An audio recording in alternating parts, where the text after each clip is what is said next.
Baby Emmanuel is just 3 weeks old, born in Moria.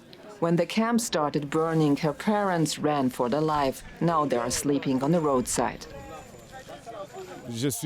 I am so disappointed because the European Union could have helped us after all this time. It's been 4 days. No one is taking care of us. What are they thinking? How can they abandon us? The European Union too. I don't know what they are doing. The family fled the Democratic Republic of Congo. Others came from Afghanistan or Syria. Now they are all stranded here. Katrin Göring-Eckardt, leader of the Greens in the German parliament, is one of the few politicians who visit the island. This is the last chance to say we urgently need to change our asylum policy. It's all about law and humanity, humanity and law. Both. It's the only way we can really live up to our European values. A few kilometers away, tents are being set up at an old shooting range. But refugees gathered here tell us they don't want another camp like Moria.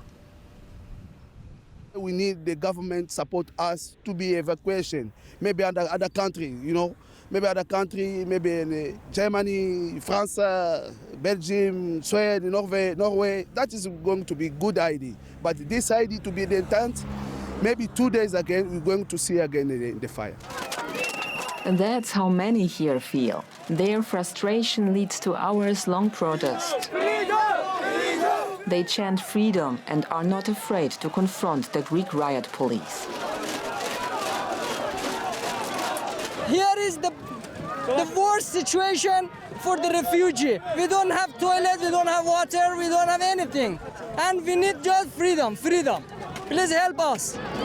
People here are getting more and more impatient. They are marching back and forth to demonstrate their anger. They tell us, we don't want to stay here. Greece cannot take care of us. Moria was hell. We want to leave this island. This time everything remains peaceful. But the longer the standoff continues, the bigger the risk that the situation could get out of hand. And let's bring in Alexandra von Nahmen, who filed that report. She's standing by near the site of the Moria refugee camp on Lesbos. Hello to you, Alexandra. So we've heard it's already been nearly 4 days since the fire destroyed the camp. Describe the situation there now. So at the moment it's quite quiet here compared to yesterday. People are getting ready for what is going to be another hot day here. They're cleaning their makeshift tents, and actually I was struck by that they were able to put them up so quickly while we are still waiting for the Greek government to live up to its promise to provide housing for the refugees.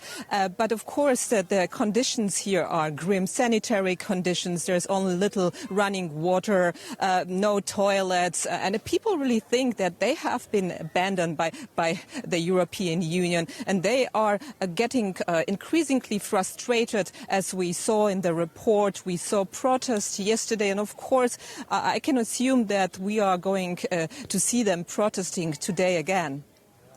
Now, Alexandra, what have you been hearing from the local authorities? What is their plan to provide food and shelter to the refugees? How are they going to do all of that? Well, what we saw here on the ground were mainly NGOs distributing food and water, but many refugees told us that they don't have enough food, that they are hungry, that they don't have enough water. I really myself didn't see any local authorities here on the ground, although we know that they're also distributing food. They started, as we saw in the report, setting up those tents a few kilometers away from here. The Greek government has sent 3 ships to provide housing to the people, but it's gonna take a while, and many of the refugees here told us that they just don't want to stay here. They want to move on, they want to leave the island because they don't believe that the Greek authorities can really take care of that. If you are here on the ground, you see that that's really the case. Well, what about the Greek local residents? I mean, the residents of Lesbos themselves, how are they reacting to what's going on? Well, they're very upset and angry. They say they don't want another camp to be built here. They say they have been facing this situation for 5 years now, and someone else needs to bear this burden.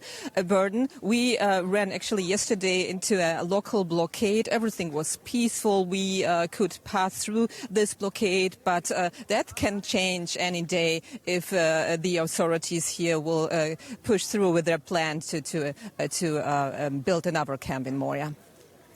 DW's Alexandra von Nahmen on the Greek island of Lesbos. Thank you so much for your reporting.